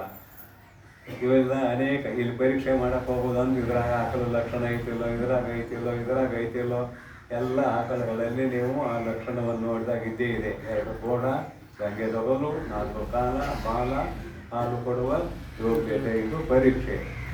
ಒಂದು ಶಬ್ದದ ಮೇಲೆ ಹೀಗೆ ಪರೀಕ್ಷೆ ಬಂದಾಗ ಈಗ ಉದಾಹರಣೆ ಇನ್ನೊಂದು ಬಳಸ್ತೇನೆ ಅಲ್ಲೇ. ಏನು ಪರಿವೆ ನೀನೆಂದಿಗೆ ಪರಮುಕ್ತಿ ಸುಖವನ್ನು ಕೆಡವು ಕಾಯ್ದ ಮೋಹವನ್ನು ಮಾಡೆ ಮನುಜ. ಇಲ್ಲಿ ಪರಮುಕ್ತಿ ಪರಮುಕ್ತಿ ಅಂದರೆ ಸಾರ್ವತ್ಯ ಸಾಮೀಪ್ಯ ಸಾರೂಪ್ಯ ಸಾಯುಜ್ಯ ಅವ್ಯಾವ ಪರಮುಕ್ತಿ ಅಲ್ಲ. ನಿನ್ನ ಸ್ವರೂಪವನ್ನು ತಿಳಿಯುವುದೇ ಪರಮುಕ್ತಿ. ಇಷ್ಟ ಹೇಳಬೇಕಾಗಿದೆ. ಪರಮುಕ್ತಿ ಅಂದರೆ ಏನು ಅಂತು ಅಂತ ಮತ್ತು ಉಪನಿಷತ್ತಿನ ವಾಕ್ಯಗಳನ್ನು ತೆಗೆದುಕೊಂಡು ಬರುವುದಿಲ್ಲ. ಇಲ್ಲಿ ಧ್ಯಾನ ಪ್ರತಿಪಾದನ ಸ್ಥಳಕ್ಕೆ ಹೋದಾಗ ಅವೆಲ್ಲ. ಅದಕ್ಕಿಂತ ಮೊದಲು ಇಲ್ಲಿ ಕೇವಲ ಉದ್ದೇಶ ಲಕ್ಷಣ ಪರೀಕ್ಷೆ, ಒಂದೊಂದು ಶಬ್ದದ ಮೇಲೆ ಇಷ್ಟು ಅರ್ಥಗಳಿರ್ತಾವಂತ ತಿಳ್ಕೊಂಡು ಇಲ್ಲಿ ಏನು ಮಾಡಬೇಕು, ಉಪದೇಶಗೈಯುವವರು ಆ ಶಬ್ದಗಳ ಅರ್ಥಗಳನ್ನು ಅರಿತು ಯಾವ ಸ್ಥಳದಾಗ ಇದನ್ನು ಹೇಳಿದ್ದಾರೆ, ಇದನ್ನು ಎಷ್ಟು ಅರ್ಥ ಮಾಡಬೇಕು ಅನ್ನುವ ಅಭಿಪ್ರಾಯ ಅವರಲ್ಲಿ ಇರಬೇಕು ಅನ್ನುವುದು ಮುಖ್ಯವಾದ ಅಭಿಪ್ರಾಯ. ಬೆಳಿಗ್ಗೆ ಒಂದು ಯಾವಾಗ ಹೇಳಿದ್ದೇನೆ, ಏನು ಹೇಳಿದ್ನಿ, ಅಭಿಮಾನ ಸೋಡ ಮುಕ್ತಿ ರೋಗ ಕೆಡಿಸದಿಪ್ಪ ಅಭಿಮಾನದ ಘನಮೆನ್ನುಂಟೆ. ಅಭಿಮಾನ ಕೆಡಿಸ್ಕೊಂಡು ಬಾಳ್ಬೇಡ ಅಂತ ಹೇಳ್ತಾರೆ ನೀತ್ಯ. ಅಭಿಮಾನ ಬಿಡು ಅಂತ ಹೇಳ್ತಾರೆ ಜ್ಞಾನ ಸ್ಥಳದಲ್ಲಿ. ಜ್ಞಾನಿಯಾಗಿದ್ದಾನೆ, ಅಭಿಮಾನ ಬಿಡಬಾರ್ದ, ಬಿಟ್ಟಿಲ್ಲ ನಾನು ದೊಡ್ಡ ಜ್ಞಾನಿ ಅಂತ ತಿಳ್ಕೊಂಡಿದ್ದಾನೆ. ಅದನ್ನು ಬಿಡಿಸ್ತದ ಶಾಸ್ತ್ರ. ಮತ್ತು ಇಲ್ಲೇ ನೀವು ಅಭಿಮಾನ ಬಿಟ್ಟು ಬಾಳ್ರಿ ಅಂತ ಹೇಳ್ತಾರೆ ನೀತ್ಯಾಗ. ಮಾನಗಿಡಿಯಾಗಿ ಬಾಳ್ರಿ ಅಂತ ಹೇಳ್ತಾರೇನ, ಲಜ್ಜಗಿಡಿಯಾಗಿ ಬಾಳ್ರಿ ಅಂತ ಹೇಳ್ತಾರೇನ. ಸ್ವಾಭಿಮಾನಿಯಾಗಿ ಬಾಳು.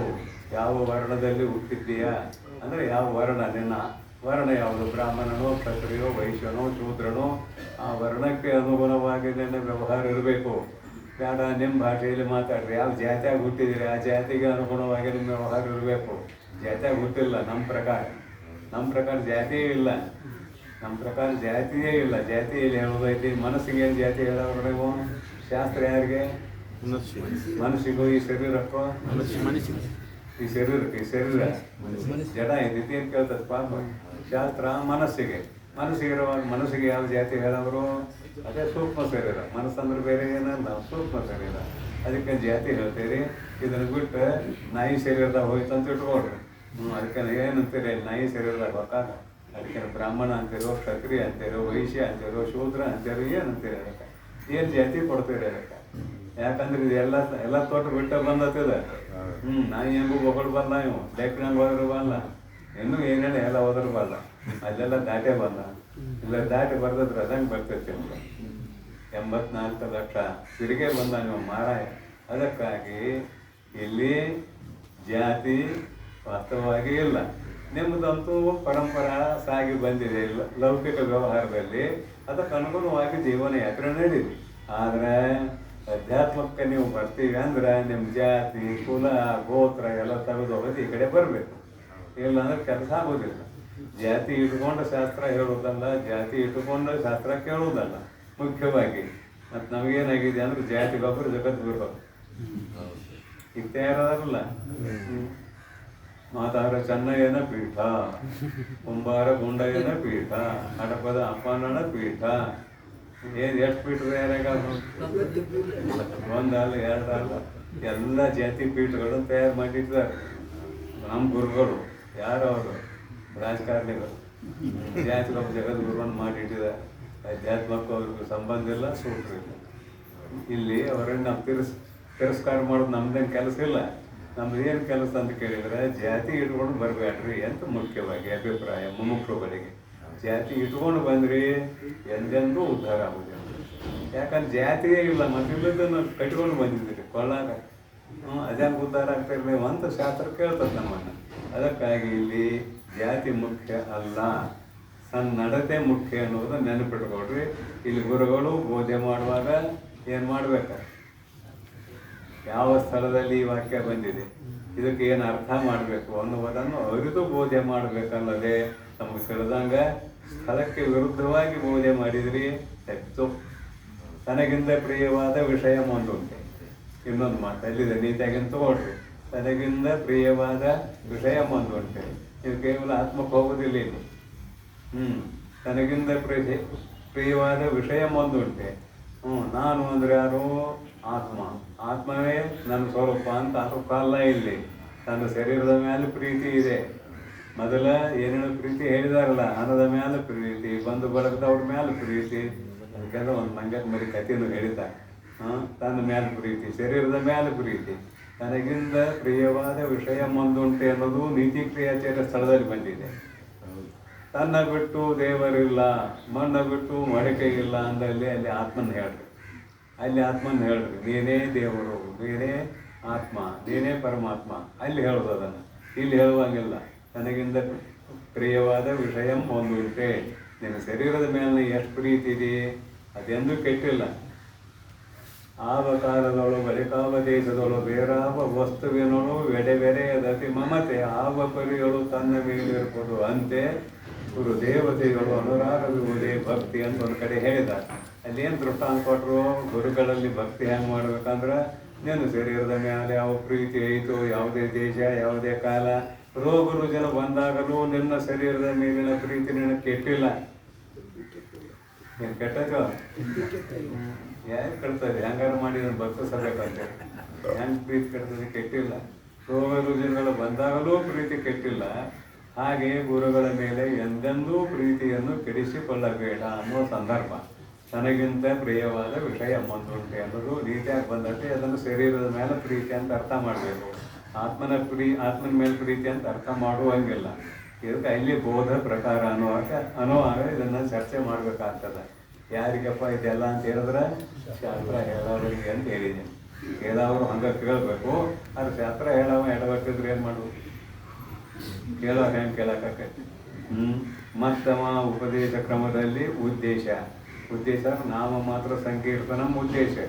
ಬ್ರಹ್ಮಜ್ಞಾನಕ್ಕಿಂತಲೂ ಶ್ರೇಷ್ಠವಾದ ಜ್ಞಾನ ಇಲ್ಲ ಅನ್ನೋದು ಉದ್ದೇಶ ಅಷ್ಟೇ, ಮತ್ತೇನಲ್ಲ.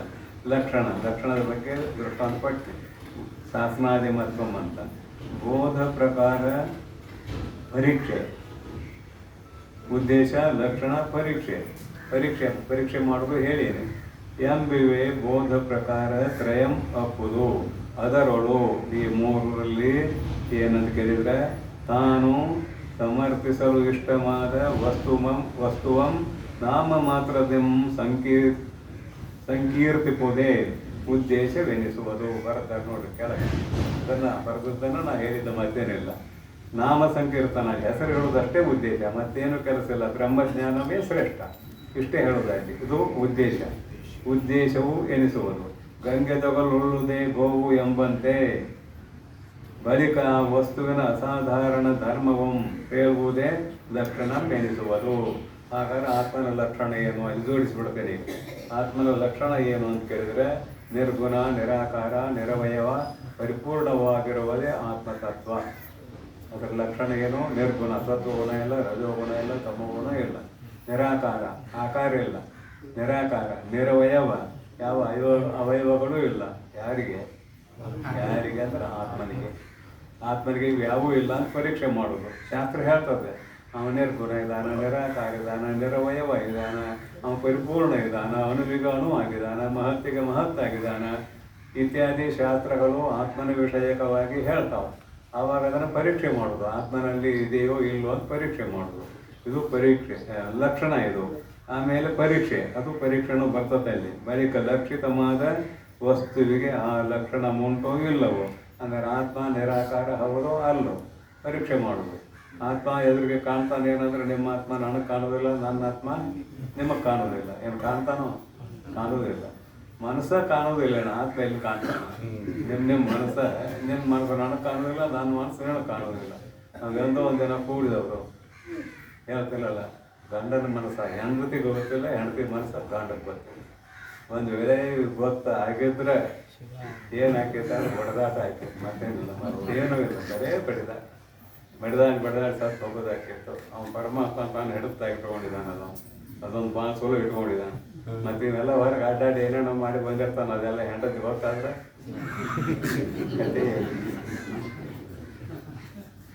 ಸಾಕು, ಇಷ್ಟ ಭಾಳ ವಿಸ್ತಾರ ಮಾಡೋದು ಬೇಡ.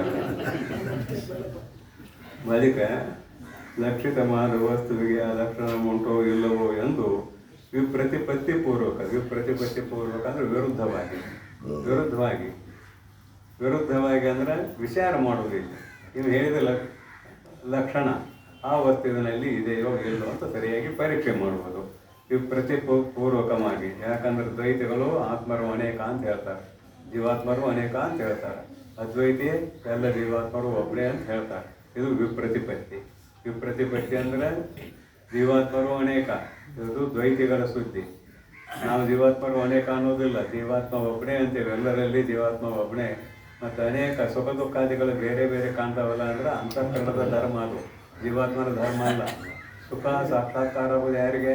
ಜೀವಾತ್ಮನಿಗೂ ಏನು ಮನಸ್ಸಿಗೋ? ಜೀವಾತ್ಮನಿಗೆ. ಜೀವಾತ್ಮನಿಗೆ ಹೆಂಗಾಗ್ತದೆ? ಮನಸ್ಸಿಗೆ. ಸುಖ ದುಃಖ ಮನಸ್ಸಿಗೆ. ಅದಕ್ಕೆ ಬೈತೇನಂತ ಹೇಳಿದ್ದು. ಈಗ ನಾವು ಬೈದ್ರೆ ಯಾರಿಗೆ ಮೂಡ್ತದೆ? ಅದು ಜೀವಾತ್ಮನಿಗೆ ಮೂಡ್ತೇನೆ, ಮನಸ್ಸಿಗೆ ಮೂಡ್ತದೆ. ಮತ್ತು ಶಾಸ್ತ್ರನೂ ಮನಸ್ಸಿಗೆ ಮೂಡ್ತದೆ. ಜೀವಾತ್ಮನಿಗೆ ಹೆಂಗೆ ಮೂಡ್ತತಿ? ಇದಕ್ಕೆ ಇಲ್ಲಿ ವಿಪ್ರತಿಪತ್ತಿ ಅಂದ್ರೆ ಏನು? ಅನೇಕ ಜೀವಾತ್ಮರುಗಳು ಅಂತ ಅವ್ರು ಹೇಳ್ತಾರೆ, ದ್ವೈತಿಗಳು. ಜೀವಾತ್ಮ ಒಬ್ಬನೇ ಅಂತ ನಾವು ಹೇಳ್ತೇವೆ. ಆ ಸುಖ ದುಃಖದ ಹೆಚ್ಚು ಕಡಿಮೆ ಯಾಕಿದೆ ಅಂತ ಕೇಳಿದ್ರೆ ಅವನ ಅಂತಃಕರಣ ಬೇರೆ, ಇವನ ಅಂತಃಕರಣ ಬೇರೆ. ಅಂತಃಕರಣ ಭಿನ್ನವಾಗಿರೋದ್ರಿಂದ ಅವರವರ ಕರ್ಮಕ್ಕೆ ಅನುಗುಣವಾಗಿ ಒಬ್ಬನು ಸುಖಿಯಾಗಿದ್ದಾನೆ, ಒಬ್ಬನು ದುಃಖಿಯಾಗಿದ್ದಾನೆ, ಒಬ್ಬ ವಿದ್ಯಾವಂತ, ಇನ್ನೊಬ್ಬ ವಿದ್ಯಾವಂತ.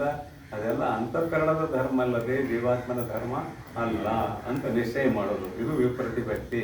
ಜೀವಾತ್ಮರು ಅನೇಕ ಅನ್ನುವುದು ಖರೇನೋ ಅಥವಾ ಜೀವಾತ್ಮ ಒಬ್ಬನೇ ಅನ್ನೋದು ಖರೇನೋ? ಇದು ವಿಪ್ರತಿಪತ್ತಿ ಪೂರ್ವಕ ಚಿಂತನೆ ಮಾಡೋದು. ವಿಪ್ರತಿಪತ್ತಿ ಪೂರ್ವಕವಾಗಿ ವಿಚಾರಂ ಗೈಯುವುದೇ ಪರೀಕ್ಷೆಯಪ್ಪಂ. ಹೀಗೆ ವಿಚಾರವನ್ನು ಮಾಡುವುದೇ ಪರೀಕ್ಷೆ ಅಂತ ಕರೆಸಿಕೊಳ್ಳುತ್ತದೆ ಅಂತಿದ್ರು ವಿಚಾರ. ಬಳಿಕ ಪ್ರಮಾಣ ಲಕ್ಷಣ ಹೆಸರಟ್ಟ ಹೇಳ್ಬಿಡೋದಲ್ಲಿ ಮತ್ತೇನಿಲ್ಲ. ಬಳಿಕ ಪ್ರಮೇಯವೆಂಬುವ ಯಥಾರ್ಥ ಜ್ಞಾನಕ್ಕೆ ಕಾರಣಗಳಾದ ಈಶ್ವರ, ಅದೃಷ್ಟ, ಕಾಲ, ಕರ್ತೃ, ಕರುಣಾದಿಗಳು ಜ್ಞಾನೋತ್ಪತ್ತಿ ವ್ಯಾಪಾರಾಶ್ರಯವಾದ ಅಸಾಧಾರಣ ಹೇತುವೆ ಪ್ರಮಾಣವು ಎನ್ನಿಸಿಕೊಂಬುವುದು. ಒಂದು ಪ್ರಮಾಣ ವಿಭಾಗ ಮಾಡ್ತಾರೆ. ಇಲ್ಲಿ ಪ್ರಮಾಣ ಅಂತ ಯಾವುದಕ್ಕಂತ ಕರೀತಾರೆ ಅನ್ನೋದನ್ನು ಹೇಳ್ತಾರೆ. ಬಳಿಕ ನಂತರ ಪ್ರಮೇಯವೆಂಬುವ ಪ್ರಮಾತೃ, ಪ್ರಮಾಣ, ಪ್ರಮೇಯ ಮೂರು ವಿಷಯಗಳು. ಪ್ರಮಾತೃ, ಪ್ರಮಾಣ, ಪ್ರಮೇಯ. ಪ್ರಮಾತೃ ಅಂದ್ರೆ ಕರ್ತೃ, ನೋಡಲಿಕ್ಕೆ ಹೊರಟಂತವು, ಚಿದಾಭಾಸ. ಪ್ರಮಾತೃ. ಪ್ರಮಾಣ ರೂಪವನ್ನು ನೋಡೋದಕ್ಕೆ ಏನು ಪ್ರಮಾಣ? ನೇತ್ರ ಪ್ರಮಾಣ. ಹಿಂಗೆ ಕೈ ಮುಟ್ಟಿ ಅಂದ್ರೆ ರೂಪ ಹೇಳ್ತಾರೆ ಇಲ್ಲ. ಪ್ರಮಾಣ ಯಾವುದು? ನೇತ್ರ. ಇಲ್ಲಿ ಚಿದಾಭಾಸ ಪ್ರಮಾತೃ, ನೇತ್ರ ಪ್ರಮಾಣ. ಪ್ರಮೇಯ ಯಾವುದು ಅಂದ್ರೆ ಎದುರು ಇರುವಂಥ ಪುಸ್ತಕ. ಇದು ಪ್ರಮೇಯ ಅಂತ ಕರೆಸ್ಕೊಳ್ತಾರೆ. ಇದರ ಜ್ಞಾನ ಆಯ್ತಂದ್ರೆ ಪ್ರಮಿತಿ ಅಂತ ಕರಿತೀವಿ. ಪ್ರಮೇಯ, ಪ್ರಮಿತಿ ನಾಲ್ಕು ಆಗ್ತಾವೆ. ಇಲ್ಲಿ ಪ್ರಮಾತೃ, ಪ್ರಮಾಣ, ಪ್ರಮೇಯ ಮುಖ್ಯ. ಪ್ರಮಿತಿ ಅನ್ನೋದು ಜ್ಞಾನ. ಅದು ಜ್ಞಾನ ಕೊನೆಗೆ ಎಲ್ಲದರಲ್ಲಿ ಒಂದೇ ಇದೆ, ಅದು ಜ್ಞಾನ. ಇಲ್ಲಿ ಪ್ರಮಾತೃ, ಪ್ರಮಾಣ, ಪ್ರಮೇಯ. ಪ್ರಮಾತೃ ಒಬ್ಬನೇ ಇದ್ದಾನೆ, ಪ್ರಮಾಣಗಳು ಬೇರೆ ಬೇರೆ ಇದ್ದಾವೆ. ಶಬ್ದ ಹೇಳ್ಬೇಕಾದ್ರೆ ಕಿವಿ ಬೇಕು. ಶಬ್ದ ಕಿವಿ ಪ್ರಮಾಣ. ಶಬ್ದದ ಅರ್ಥ ಆಗ್ಬೇಕಾದ್ರೆ ಕಿವಿ ಬೇಕು. ರೂಪದ ಅರ್ಥ ಆಗ್ಬೇಕಾದ್ರೆ ಕಣ್ಣು ಬೇಕು. ಸುಗಂಧ ದುರ್ಗದ ಅರ್ಥ ಆಗ್ಬೇಕಾದ್ರೆ ಜ್ಞಾನೇಂದ್ರಿಯ ಬೇಕು. ಕಠಿಣ, ಮೃದು ಅನ್ನುವ ಅರ್ಥದ ಜ್ಞಾನ ಬೇಕಾದ್ರೆ ತ್ವಗೇಂದ್ರಿಯ ಬೇಕು. ಸ್ಪರ್ಶ ಜ್ಞಾನ ಬೇಕು. ಹೀಗೆ ಭಿನ್ನ ಭಿನ್ನ ಇಂದ್ರಿಯಗಳ ವ್ಯವಹಾರ. ಇನ್ನು ರುಚಿ ಅಂತೂ ಐತಲ್ಲ, ರುಚಿ ಅದಕ್ಕೇನು ಬೇಕು? ರುಚಿ ಅರಿಯೋದು ನಾಲಿಗೆ. ಹಲ್ಲುಗಳಿಗೆ ರುಚಿ ಗೊತ್ತಿಲ್ಲ. ಹೊರಗಿನ ಆಚೆ ಕಡೆ ಕಪಾಲದ ಒಳಭಾಗ, ಈಚೆ ಕಡೆ ಕಪಾಲದ ಒಳಭಾಗ, ಅದಕ್ಕೂ ರುಚಿ ಗೊತ್ತಿಲ್ಲ. ಮತ್ತು ರುಚಿ ಎಲ್ಲಿವರೆಗೆ ಯಾವಾಗ ಗೊತ್ತಿದೆ? ನಾಲಿಗೆ ತುದಿ ಮೇಲೆ ಇರುವವರೆಗೆ ರುಚಿ. ನಾಲಿಗೆ ತುದಿ ಬಿಟ್ಟು ಒಳಗೆ ಕಿರುನಾಲಿಗೆ ಅಂತಿದೆ ನೋಡ್ರಿ, ಅಲ್ಲಿಗೆ ಹೋಯ್ತಂದ್ರೆ ರುಚಿನ ಗೊತ್ತಾಗಲ್ಲ. ಏನು ಹೊಟ್ಟೆ ಬಾದ್ಮೇಲೆ ಕಾರ್ ಒಂದು ಗೊತ್ತಾಗ್ಬೋದು, ಹೊಟ್ಟೆ ಉರಿದ್ರೆ. ಸಿಹಿ ಎಲ್ಲಿ ಗೊತ್ತಾಕತ್ತೇನೆ ಹೇಳ್ರಿ. ಸಿಹಿ ಕುಡಿದಿರಿ, ಸಿಹಿ ಎಲ್ಲಿ ತಂದು ಗೊತ್ತಾಕತ್ತೇನೆ ಇಲ್ಲ. ಅತಿ ಖಾರ ಹಾಕಿರ್ಬೇಕು ಅವರು, ಅನಿವಾರ್ಯವಾಗಿ ಉಂಡಿರ್ಬೇಕು, ಅದೊಂದು ಗೊತ್ತಾಕತ್ತೆ. ಹೊಟ್ಟೆ ಬಿಡುತ್ತಿರ್ತದೆ, ಉಳಿದದ್ದು ಗೊತ್ತಾಗಲ್ಲ. ನಂದು ಪ್ರಮಾತೃ, ಪ್ರಮಾಣ, ಪ್ರಮೇಯ, ಪ್ರಮಿತಿ ಇವು ಇಷ್ಟೆಲ್ಲ ಪ್ರಮಾಣಗಳಿವೆ. ಇಂದ್ರಿಯಗಳೆಲ್ಲ ಪ್ರಮಾಣಗಳು. ಪ್ರಮಿತಿ ಆಯಾಯ ವಿಷಯಗಳು, ವಿಷಯಗಳ ಜ್ಞಾನ. ಆಯಾಯ ವಿಷಯಗಳೇ ಪ್ರಮೇಯಗಳು. ಆ ವಿಷಯಗಳ ಜ್ಞಾನವೇ ಪ್ರಮಿತಿ. ಇಷ್ಟು ಇದು ಪ್ರಮಾಣದ ವಿಷಯದಲ್ಲಿ ಇದೆ. ಮುಂದೆ ಪ್ರಮಾಣ ವಿಭಾಗ ಇದೆ, ಅದು ವಿಸ್ತಾರವಾಗಿ ಮುಂದೆ ಬರ್ತದಂತ ಹೇಳ್ತಾ ಇವತ್ತಿನ ಪ್ರವಚನಕ್ಕೆ ವಿಶ್ರಾಂತಿ. ಓಂ ತತ್ಸತ್ ಪರಬ್ರಹ್ಮಣೇ ನಮಃ.